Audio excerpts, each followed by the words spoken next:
የስነ ልቦና ባለሙያና እንዲሁም የወላጆች አሰልጣኝ ወይም ደግሞ ሰርቲፋይድ ፓረንቲንግ ኮች ነኝ። ዛሬ ስለ ብዙዎቻችን የምንቸገርበት ስለ አንድ ጉዳይ ላወራችሁ መጣሁ። እሱ ምንድነው? ልጆቻችን ቤት ውስጥ እርስ በርሳቸው መጣላት፣ መፎካከር፣ መቀናናት፣ በዚህ ምክንያት እርስ በርሳቸው ሊጣሉና ሊጎዳዱ ይችላሉ። ከዛ ሁል ጊዜ ደግሞ እኛ እሱን አንፈልግም፣ በዚህ መሀል ልናስታርቅ እንፈልጋለን፣ በዚህ መሀል ልንጮህባቸው እንችላለን። ስለዚህ አንደኛ ለምንድነው የሚጣሉት የሚለው ነገር ማወቅ አለብን። እሱን አወራችኋለሁ። ሁለተኛ ደግሞ ምንድነው ማድረግ ያለብን እንደ ወላጆች ምንድነው የምንችለው ነገር ማድረግ አለብን። መጀመሪያ እርስ በርሳቸው መጣላታቸው ወይም ደግሞ መፎካከራቸው ምናምን ያለ ጉዳይ ነው። ሁላችንም ብንሆን ከወንድም ከእህቶቻችን ጋር ተጣልተን ተደባድበን ይሆናል ያደግነው። ነገር ግን ይሄ ነገር በጨመረ ቁጥር እና ደግሞ እኛ ቀደም ብለን በመሀል ገብተን ካላስተካከል ነው ምን ይሆናል?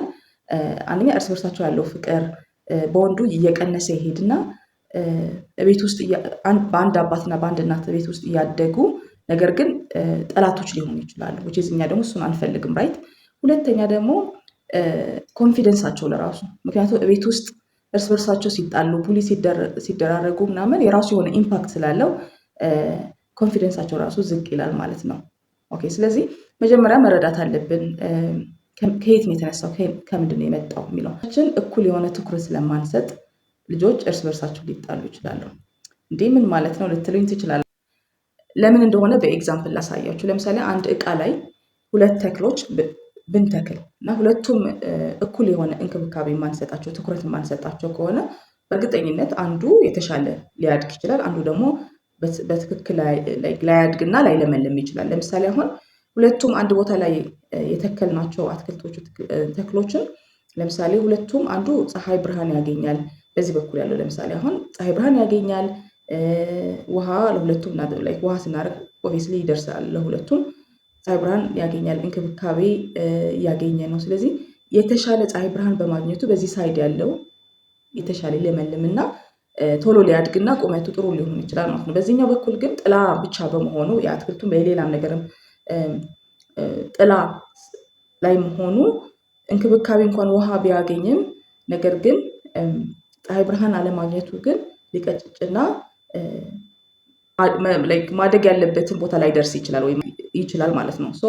በዚህ እንድትረዱ ትፈልጋለሁ። ቤት ውስጥ በተፈጥሮ ሊሆን ይችላል፣ ብቻ በብዙ ምክንያቶች ልጆች አንዳንዶቹ ልጆች ለእኛም የሚያስቸግሩ ልጆች ሊኖሩ ይችላሉ አይደለም። ስለዚህ እኩል አድርገን ትኩረት ላንሰጣቸው እንችላለን። አንዳንዶቹ ልጆች ደግሞ በቃ በጣም ስዊት የሆኑ ልጆች እማዬ መጣሽ ምናምን አባቴ መጣ ምናምን ብለው በጣም ፍቅር የሚሰጡ ልጆች ሲሆን ለእነሱ የተሻለ ትኩረትና ፍቅር እንሰጣለን። ኦልራይት። ለምሳሌ አሁን ሁሌ የሚታመም ልጅ ቢኖረን ቤት ውስጥ እኮ ለዛ ልጅ ነው ትኩረት የምንሰጠው። ከዛ ያ ልጅ ምን ይሆን? ለሌሎቹ ልጆች ምን ይላሉ? እኔን እንኳ አትወጂኝም፣ እሱን ነው የምትወጂው እና እሱን ነው እኔ ልጃችሁ አይደለሁም እንዴ እስኪሉ ድረስ ለራሱ። ሁለተኛው ደግሞ ምንድነው ምክንያቱም ማወዳደር ነው። ይሄ በጣም በጣም ማስቀረት ያለብን ነገር እንደ ወላጆች ማቆም ያለብን ጉዳይ ነው። ለምሳሌ ማወዳደር ስል ምን ማለት ነው? ለምሳሌ የሆነች ነገር ሲሰሩ አንተ እኮ ጎበዝ ነህ፣ ከእህትህ ትበልጣለህ፣ አንቺ ደግሞ ጎበዝ ነሽ፣ ይሄ ነገር ስታስተካክል አንቺ ጽሁፍሽ ከወንድምሽ ይበልጣል፣ አንቺ ትዕግስተኛ ነሽ ከወንድምሽ፣ እሱ ግን በጣም ትዕግስተኛ አይደለም እያል ሜይ ቢ ያኛው ሞቲቬት እንድናደርግ ያኛው ማነሳሳት ስለፈለግን ሊሆን ይችላል። ነገር ግን ልጆች በዛ ሳይድ አያዩትም። ስለዚህ ሆን ብለው አንደኛ ከኔ ትበልጣለች ብባል እህቴ፣ ስለዚህ ሆን ብዬ እኔ እንትን ለማለት እነሳለሁ ማለት ነው። ትክክል አይደለሽም እኔ ነው የምበልጠው የሚለው ነው ፉክክር ውስጥ እርስ በርሳቸው እንዲገቡና ከዛ ደግሞ ያ ፉክክር ደግሞ በትንሽ ነገር ይጀምርና እዛ ጋር አይቆምም። እየቀጠለ ወይም እኛ ካልጮህንባቸው ወይም ደግሞ እርሱም አልቅሰው ምናምን ካልሆነ በስተቀር አይቆምም ነገርየው ማለት ነው። ስለዚህ ማወዳደራችን አንድ ምክንያት ሊሆን ይችላል ማለት ነው። ሌላ ሶስተኛ ምክንያት ሊሆን የሚችለው የኤጅ ጋፓቸው በመሀል ለምሳሌ ቲኔጅ የሆኑ ልጆች እና ትናንሽ ልጆች ሲኖሩ ቤት ውስጥ ቲኔጀሮች ሜይ ቢ አስራዎቹ ውስጥ ያሉት ልጆች ብዙ ጊዜ ባህሪያቸው ወይም ደግሞ ይሄ ቱግ የማለት ቶሎ የመናደድ ባህሪ ሊኖራቸው ይችላል። ወይም ደግሞ ሌላ ደግሞ ምን ምክንያት ሊሆን ይችላል? አንዳንድ ልጆች ዝምተኞች ልጆች ሊሆኑ ይችላሉ። አንዱ ደግሞ በጣም ላውድ የሆነና መናገር የሚችል ራሳቸው ዲፌንድ ማድረግ የሚችሉ ልጆች ሲሆኑ ትሪገር ይደረጋል ያኛው ልጅ ማለት ነው። ኦኬ። ስለዚህ በትንሽ ነገር ትሪገር ሲደረጉ ለምሳሌ አሁን ይሄ ነገር እንዳትነካብኝ የኔ ነው ምናምን ብለው ሲያስቀምጡ አሁን ለምሳሌ ኤርፎን ሊሆን ይችላል፣ ስልካቸው ሊሆን ይችላል፣ ኤኒቲንግ ብቻ ቤት ውስጥ ያለው ነገር ሲቀመጥ ወይም ያስቀመጡት ነገር በትንሹ ልጅ ወይም በትንሿ ሕፃን ልጅ ሲነካ ይናደዱና ይጣላሉ ማለት ነው። እዚህ ጋር በጣም በትክክል ማስቀረት ያለብን ነገሮች ደግሞ 4 ነገሮች ልነግራችሁ ነው። ምንድነው ማድረግ ያለብን ለሚለው ጥያቄ ማለት ነው። አንደኛ ሳይድ ማድረግ የለብንም። ብዙ ጊዜ ምን እንቸገራለን? ሳይድ እናደርጋለን። ለምሳሌ ያለቀሰ ልጅ ሞር በቃ ይዞ ምናምን ብለን ለዛኛው እንቀጣለን። ሜቢ ጥፋቱ የዚህ ልጅ ሊሆን ይችላል ስላለቀሰ፣ ወይም ደግሞ ትልቅ ነህ ወይም አንቺ ሴት ነሽ ወይም አንተ ወንድ ነህ አንተ እሱ ትንሽ ነው ምናምን በማለት እርስ በርሳቸው አንዱን ሳይድ ስናደርግ ወይም ደግሞ እኛ አንዱ ላይ ማዳለታችን እንትን ሊሆኑ ይችላሉ። ልጆች እርስ በርሳቸው የባሰ እንዲያም በቃ ማሚ የባሰ ያኛው ልጅ በጣም ትወደዋለች ከኔ ይልቅ እሱን ነው የምትወደው በማለት እናንተ በሌላችሁበት ቀን ሆን ብሎ ያ ሰው እንትን እንዲሉ ይሄ ለመጉዳት ይነሳሉ ማለት ነው። ኦራይት ማወዳደር ማቆም አለብን። እርስ በርሳቸው ማወዳደር የለብን። አንቺ የተሻልሽ ነሽ፣ አንቺ ትዕግስተኛ ነሽ ምናምን የሚለው ነገር ማቆም አለብን። ምን ማድረግ አለብን? ባይሆን ከእህትሽ ይልቅ ወይም ደግሞ ከወንድምሽ ይልቅ አንቺ እንትን ነሽ ከማለት ይልቅ ወይም ጎበዝ ነሽ ወይም ደግሞ ጽሁፍሽ ያምራል ምናምን ከማለታችን በቃ ስለሷ ብቻ ከማንም ጋር ሳናወዳድር ማለት ነው።